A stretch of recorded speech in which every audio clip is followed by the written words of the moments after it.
everybody. Jay Young here, the Jay Young Show, King Operating. And I'll tell you what, I've got to announce my buddy here, my partner in this business. I want Jordan to come with me. I've been trying to reel her in for a long time. She's got the personality that Jay Young doesn't have. That Jay. It'll make a great show.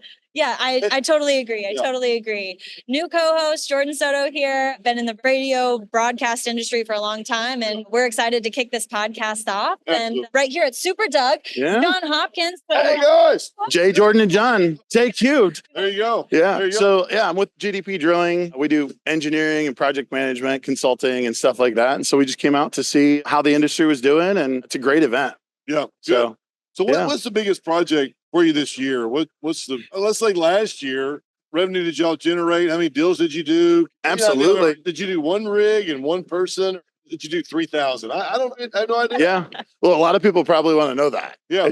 And I'll share it. So we've had some pretty explosive growth. And so a couple of years ago, 3 or 4 years ago, we were at 3 million and just doing 10 consultants probably. And then 2 years ago, we were at 8 million. And then we moved up to 16 million with about 60 to 70 consultants given the day. And it's kind of a wide range of things. So anything from safety to clerks to company men to engineers to project managers. So EOG has a totally different need, to just find good people to, we actually were one of the first ones to help INEOS with project management when they started their oil and gas company. And, we managed that whole project, DC and F. And so what's been the biggest challenge with explosive growth like that? Because we talk a lot about business transformation when we come to conferences like this as that being a massive hurdle. So What was the biggest challenge for you in that business transformation and that explosive growth? Yeah, no, it's a good question. Joe, you probably have some experience in this the ups and downs, man. But I tell you, we've had some good years. So 3 things come to mind. So the first one is wearing lots of hats, right? And so, being able to identify where you're going to need to help out and fill in sometimes literally takes putting on your boots and going out there, right? I'm an ex-company man, an engineer. And so, I did that last year. I went down to Colombia and supported a multilateral project that we were doing. How many employees are inside your company now? How big is your infrastructure of your company? So we have about 15 full-time that get paid no matter what, right? And so people, are they in one office? Yep. So no, they're kind of all around. So we're based in Tulsa. Okay. I'll tell you the story about that in a second. But yeah, we have about 8 to 9 in Tulsa. And then we have some people down in Houston. So we have 3 or 4 people down in Houston. And we have one guy in Oklahoma City. And so if I wanted to get a well drilled, if I said, hey, John, I need a well drilled, man. Can you help me out? What would you do in that circumstance? So this is actually kind of our most common thing, right? Is someone to say, hey, listen, I know there's good rock there. I have 10 or $20 million. I want to drill a couple Eagle Ford wells. How can I do that? And so we have a sister company that has 400 MSAs. It's called TP Solutions, mainly for TPS reports. But we were able to do anything from flagging a location to building the location all the way until it flows back. And we haven't had really anybody contact us and say, hey, we want you to manage our production. That's normally pretty sensitive. So once it starts flowing back and producing good oil, then we hand it back over. Would you operate that at a different company? Would you go through the whole process of drilling complete in a different company and give it to me afterwards? Or I guess in your MSAs, they're in your company, so you wouldn't. Yeah, this is the complexity of it. That, man, once you dive into it, it gets so deep. But we have a way that we can contract operate or stealth operate. Yeah. And so, like, if you guys have gotten to be pretty big. If you want to go into drill oil wells in Delaware, I can't imagine why you would. But if you wanted to try, like, we have a contract operator that can do that, and it would, it'd be kind of stealthy. But most of the time, we just do it through GDP Drilling, where most of the time we organize all the procurement and drilling completions and workovers, and then the customer just direct pays it. So I want to know the other 2 things. You left me hanging there. You said one about the business transformation, and now I got to know the other 2 here. For sure. So one of the other things is coming from the oil and gas side. So my background, I worked at Oxy for a while, and they gave me a really fantastic training and set me up for success for the rest of my life. I worked at some other big companies that are kind of known to be some of the best in the industry. and having too high of standards is not great for It's things. almost like this perfectionist kind of vantage point where you really want to make sure everything's right before you go. And sometimes Right. you just have to go. So so you have to accept 80%, Yeah. right? And so sometimes, and I'm not even saying that everything that we do or many of the things that we do are 80%, but sometimes like good enough has to be good enough, Right. Well, even if it can be better, there's a saying, perfection is the enemy of the good. right? So that might play into that as well. All right. What's the third thing? The third thing is balancing family time with work. It very was true. honestly these last 2 years of, I have a fantastic wife at home and 4 kids, and they probably suffered the brunt of us explosively growing. Yeah. So, yep. So it was actually wild. So literally a year and a couple months ago, I had just gotten back from a trip. It might have been OTC or NAPE, Yeah. and it was like a week-long trip. And I got back and we had, some trouble brewing down in South America. And so I was on a 6 o'clock flight home, and my son got out of school at 2 o'clock, and he's just old enough to start to understand. So he's 10 years old, and he came up and he said, and I went to him, I said, buddy, I'm so sorry. Like, I have 2 hours with you. Let's make the most of it. And then I have to go. That wasn't the hard part. The hard part is he turned to me and he goes, Dad, I'm used to you being gone, so it's okay. And it tore my heart out. It was like over the last 5 years, like I've had to, deal with difficult people and, difficult situations in business. And that was probably the hardest thing to overcome. So that next month, I was like, man, I have to find some time somewhere. Yeah. How can I create time? And we all want to know. I think Yeah. Jay wants to know. I found a secret. To it. So, it's funny. So I figured out that if I got my pilot's license and flew myself directly from place to place, Yeah. that I could save around 250 to 300 hours per year, which is like reaching in your pocket and being like, hey, I just found 10 days of my life. We need a pilot's license and a private plane. So, yeah. So you travel that much? Well, you're on the go that much? Yeah. So I got my pilot's license April 1st, and I've already gotten like 500 hours. April Fool's Day? On April Fool's Day. Isn't that wild? Yeah. So, the oil and gas business is 24/7 anyway. Yeah. So Right. you can put yourself in there. But there's also this really great book called Buy Back Your Time. And it's thinking about things exactly like that, of things that we can do that we can buy back our time. So we don't have to get down into the minutia, right. Me and my wife work together, so sometimes when she comes home, I mean, I've got my people, my direct reports. Yeah. Right. But it seems like I've also got hers, Yeah. So all of her. Yeah. Because, I hear about all the stories. Yeah. Yeah. Hope she's not listening right now. No, I'm just saying that's so. But tell me a little bit about what you think the industry is going, and kind of help some. I love we talked about this a lot, Jordan and I, about who do we help? What's the best way? And it's that 16 to 22-year-old that's listening to the podcast for the first time, or it's his dad telling him, hey, listen to this podcast because I want you to know more about some of the things that you can do when you're growing up. Sure. What do you think about the industry, and would you have done anything different? Going through, even though your name's John Hopkins and you have nothing to do with the hospital, right? No, that's right. Yeah. Why'd you have to go in the medical field? Lots of opinions about COVID. Yeah. About not even going. I'd have got my doctorate just because I wanted. Well, you're married, but just think about how. I know you already went through this.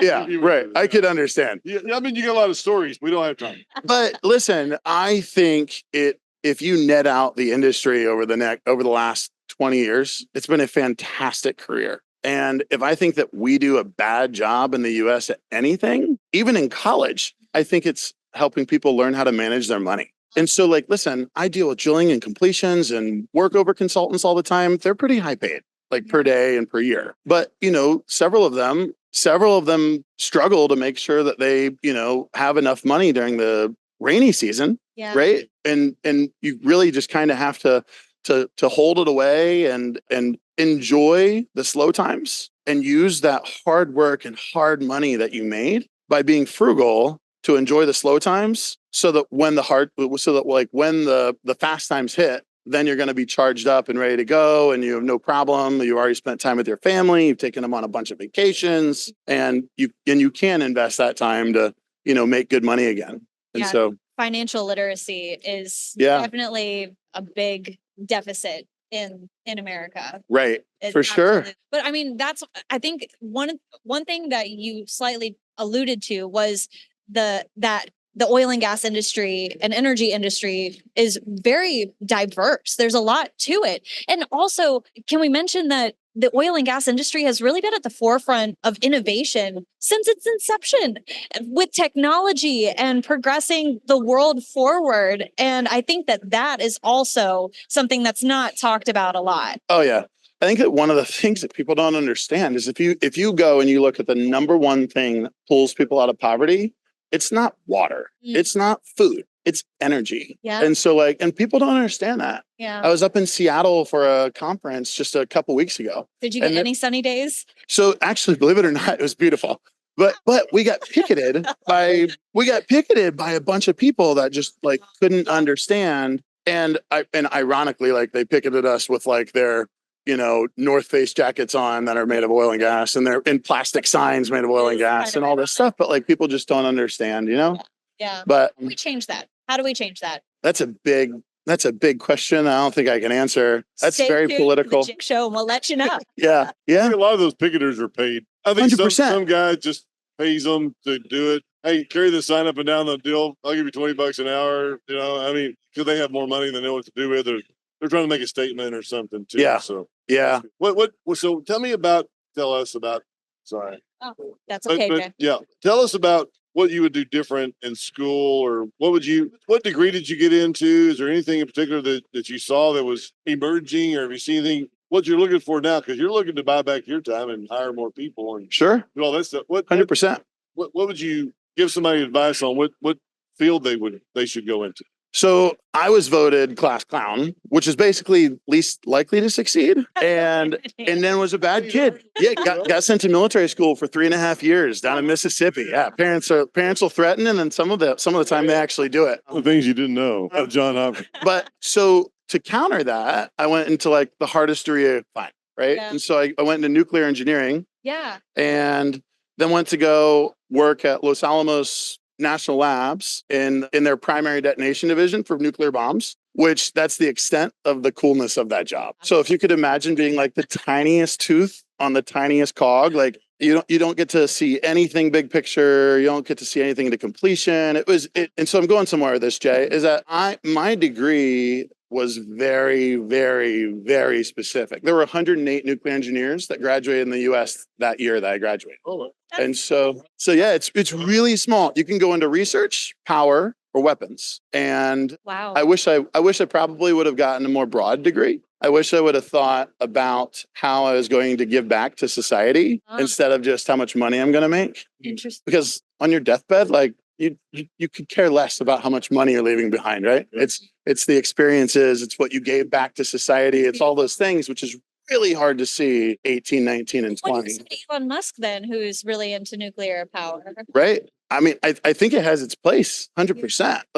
You think that he's shining a light on it because it's so underutilized or so small? I mean, it's really dangerous from what I've heard. So if we think that we've been villainized in the oil and gas industry, it's been about 10 times as much. It just happened. I'm like, That's all right. This is super common. So it's extremely safe. Now they have Gen 4, even probably Gen 5 reactors that don't really produce a ton of waste. And as these events happen, it sets us back half or full decades. And so Japan set the whole industry back the whole decade. Right. And so, I mean, I think that we need energy from all the places. Yeah. Right. There's some that I'm not as big proponents for. Right. So not huge into wind. I almost started a solar company back before I made the change into oil and gas. And I think that, that's got some legs. Why choose the oil and gas industry instead of the solar industry? If I'm being honest, the money's good. That's all I could Isn't it for the money? Yeah, exactly. Right. And so four kids. They Can't name But- three. but nuclear is the easiest and most dense way to create lots and lots and lots of Got energy. it. And we can do it totally safe, but regulations is holding us back. Yeah. So got it. So probably more like a mechanical engineering degree or mechanical. yeah, mechanical engineering is probably the biggest one I've heard of. When Yeah. people say that's what I would have done, even though they're a petroleum engineer in a Yeah. big company, they're like, and I mean, I've entertained and talked to and hired a lot of people, whatever. Yeah. But engineers, especially mechanical engineering, is probably the best people that I've been around that are just, they're smart, they have common sense, and they're just like, And they've already done hard work. yeah, They've already done things that are hard. yeah, And I'd say that that's another thing that I would tell Really, my really kids is like, listen, like, don't take the easy way out of stuff. Right. And so like, I feel like that's part of the thing that got us to like where we are right now as a society. We could talk about that for hours, but let's not. Yes. But like, you know, doing hard things that improve you as a person is character building. And I feel like the engineers and mechanical engineers in particular Yeah. are really good at that. What about software engineers? I know that that sounds a little Yeah. off base, but when we're looking at digital transformation, we're looking at companies, especially in the oil and gas industry, trying to digitize or digitalize or whatever word you want to call it. Like, I feel like the need for software engineers is going to continue to, it feels like it's an oversaturated degree right now, but so many people are like AI, automation, digital transformation, all these things. And I hear it a lot in the energy industry. Right. What about that? So I have a lot of thoughts on that. I've a ton of friends that were actually software engineers, and some of them do security also, and Like security? like cybersecurity. And so by now, like after being out of college for 20 years, like Yeah. they're middle to upper management at some pretty big companies, and it's been awesome jobs for them. Yeah. But you know what I'm hearing from, not necessarily from them, but that it's possible, is you can go to OpenAI and ask it to write you a script that does this, this, and this. You copy and paste it into a program or into Excel or into like whatever, into Java, and it'll run just fine. And so I think that AI is like amazing. I don't know if you saw the drop of ChatGPT 4.0 yet. I've seen it, but you know, I got to be honest with you. I used ChatGPT and I switched to Gemini because Oh, you did. Gemini just it felt like it was less clunky and better, but you make a good point about the code writing. Right. And I feel like there's so much hype around AI and coding and people are just, it's almost like this gold rush kind of era, like we've seen in the oil and gas industry again and again and again. Yeah. Right? It's almost like this new era of the gold rush through the AI and through things like that, which I think is really interesting. Continue your thought. Sorry, I didn't think. That was it. That was perfect. Yeah, I totally agree. Have you tried the new Chat GPT? So yeah, it's amazing. It's pretty cool. How does it compare to Gemini? So what they did with it is they made it a lot more like a virtual assistant. And so like Copilot? So I'm not sure. Maybe. I don't really know. Yeah. So Copilot is like it's almost like a virtual assistant, but it uses AI to generate things for you. It's like, but I don't know if it's specific to coding or things like that. But I've heard a lot. I don't know about you guys. I think we're all pretty much the same age. But as I get older, I remember when 20 years ago, I was 20 years. Yeah, Mr. Young. College yet, So as time goes on, I keep catching myself doing things. I'm like, oh my gosh, I help my mom and grandma with this. Like, I can't get my phone to share the contact when I hold it to the other phone. Okay, I can't get it either. It So works I half don't. the time. I think it's just I just think it's the phone thing. It's the phone. It's not us. Yeah, it's not the user for sure. But listen, so it's a double-edged sword, right? Because the people that work in security, they're telling me that like a lot of people are using AI to also try to compromise companies as well. Yeah. Right. True. And so like, I don't know if you've gotten spam emails lately. Yes. They are written way better. Way better. And the graphics are better. They're written and they're perfect. Yeah. And that's why you have to check the email address. Yeah, 100%. 100,000 yesterday. $100,000 Right. yesterday. I mean, You have cybersecurity insurance though? Oh, well, is that a thing? it's $5,000. We've had 4 attempted compromises like that, but it was just phishing and it never got into the system. Nothing, right? Yes. It was an email that looked like it came from me. Yeah. And it came from like John Hopkins or something, or GDP Drilling with 2 I's instead of 2 L's. It's like minor brilliant. differences. Yeah. And they just put it over on that. That's our second time. First one was like 17 or something. So we got back. And then this one just happened.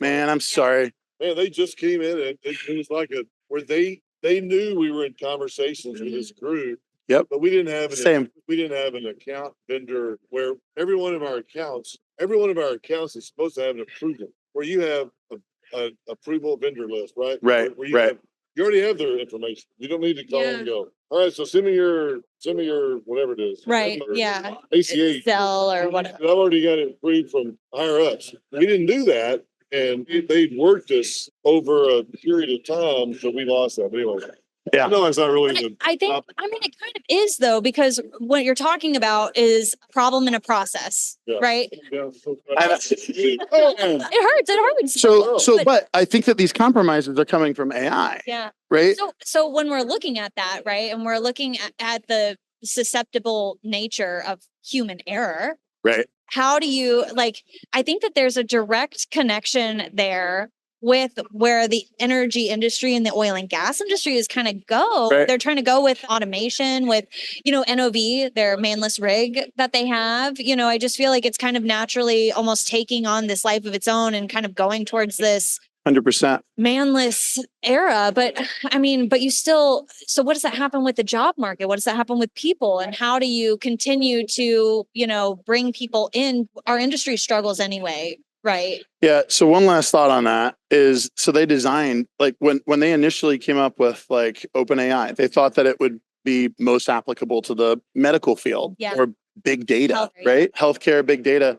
But what it actually grasped the fastest was human interaction and communication. And so its soft skills are amazing. So we actually have even like Just GPT like 3 or 2, like it's been amazing. And then it reached kind of like this place where it can't really get much better. And now we're getting more into the data, right? And so they say that like 2 or 3 years ago, it was the equivalent of like a 7-year-old. And then I think a year or two ago, it was the equivalent of like an 18-year-old. Then it was the equivalent of like a doctorate person. And they think that in a year or two, it's going to be smarter than like if you get a group of experts together, that it'll be smarter than that whole group. And if you read the white paper on it, all of the people that made ChatGPT think that there's a 5% chance that it could be a world-ending thing. Which 5%, like, listen, I don't know if you play poker, but like I've held out to the river for like that last card. And I tell you, like I've hit it. I've hit snake eyes on a craps table. Those are both like better odds than 5% or worse odds. And so, but to answer your question, we worked with a big drilling contractor that had a completely autonomous rig. You would for sure know it. And actually the rig worked great. Yeah. But we had 2 more people on the rig than a 5-person crew because there was so much service to do on the rig, right? Because the automation doesn't PM. Wash down the dirt floor and all that It doesn't wash down the derrick floor. It doesn't pipe. It doesn't, grease the pins, or it doesn't, do a lot of things. I think there's a show about that. It's called Dirty Jobs. Exactly. So you just end up with a lot more people doing maintenance, which I don't think that's the worst thing to do, right? No, Probably gets people out of. I mean, at the end of the day, I think that that'll always be around, but And it's safer. yeah. Yeah. Which the biggest thing when it comes to oil and gas, like rigs specifically, is like the people getting hurt. Like you don't want people to get hurt. And so if I can alleviate that while still maintaining job stability in the marketplace, I mean, it might be not that bad. Yeah, 100%. Yeah. Hey, where do you see the industry going 5 years? What's the biggest growth? What's the biggest thing that you see that people can get involved in next 5 years? Man, that's a great question. I think that we're going to continue to get more efficient, even though like it's kind of mind-boggling, right? We're doing just as many wells with almost half the rigs, right? Or like a huge percentage less of the rigs. And when you say less rigs, I mean, so do you think that this is going to go to where you can continue doing business that you are? Do you think companies will start drilling and completing wells themselves? Because right now you're seeing a lot of people that go, hey, well, we're Pioneer, but we want to have other people, outside consultants, drilling wells. For our company. Yeah. Oh, man. I'm sorry. I didn't mean. I thought you were talking about the industry as a whole. I can ask him all day long. Okay. Yeah. I'd love to talk to you about my company. But listen, we have a very high turnover industry, right?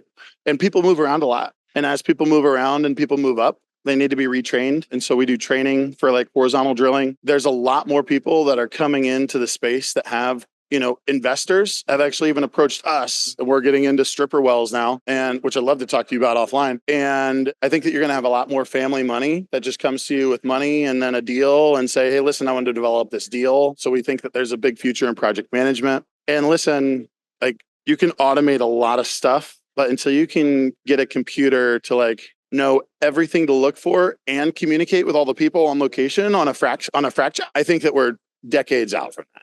But we'll see. I don't know. It's exponentially improving every year. And so, yeah, I think that we're just going to keep on doing what we're doing. And they're always going to need people to do this because AI doesn't have any arms. Right. So I got you. So geologists on staff, is that something that y'all do as well? Geologists or just the engineering side and okay. Right. Yeah. I didn't know because I know there's some groups that may have a big prospect and they may say, I got this land, I got this 20,000 acres. Yeah. I got 3,000 acres. And I go, anything on it? Worth anything? We don't know, but it's 3,000 acres. And so I guess they want me to go out and I'd love to say, call John, right? And you can come up with a prospect if they have it, but yeah, we don't really do that. I mean, if people have wells that are broken or need to be P&A'd or want to get rid of or whatever, like we're pretty good at looking at those. We have people that do acquisitions and divestitures. I can look at wells and see like if they'd be worthwhile for us. But as far as like, telling somebody whether they have something on their property or not, like that's not our specialty. We like to stick to what we're good at. Yeah. Well, congratulations on amazing growth. Thank you. We look forward to seeing everything that you're going to accomplish, not just in this next year, but in the next 5 years, decade, all of those things. 100%. I hope your work-life harmony gets better. It'll get better. It has to get worse before it gets better. So I think I'm through the worst, right? Yes. Well, so thank you so much for being on the Jay Show. Jay and Jordan Show. Jay and Jordan Show. Go host. No, hey, I appreciate that. I appreciate you coming in. Just tell us, I mean, a lot of different facets of this business and sure. And nobody really understands it. I didn't understand it for years. I mean, it's like same. There's so many different things that you could do, and there's so many different ways that you could start off your career. And I'm not saying that I'd have been a mechanical engineer, but if somebody said, "Hey, that's the best paying job, and you'll be most sought after," I'd do it. I mean, I found a way to do it. But I appreciate you giving us your insight and what you do. Congratulations and appreciate it. Buy Back Your Time is the book we talked about. Buy back your time. Become a pilot. Pilot. We're buying a plane. Yeah, exactly. Absolutely. 100%. Thank you very much. Yeah, thank you. Appreciate it.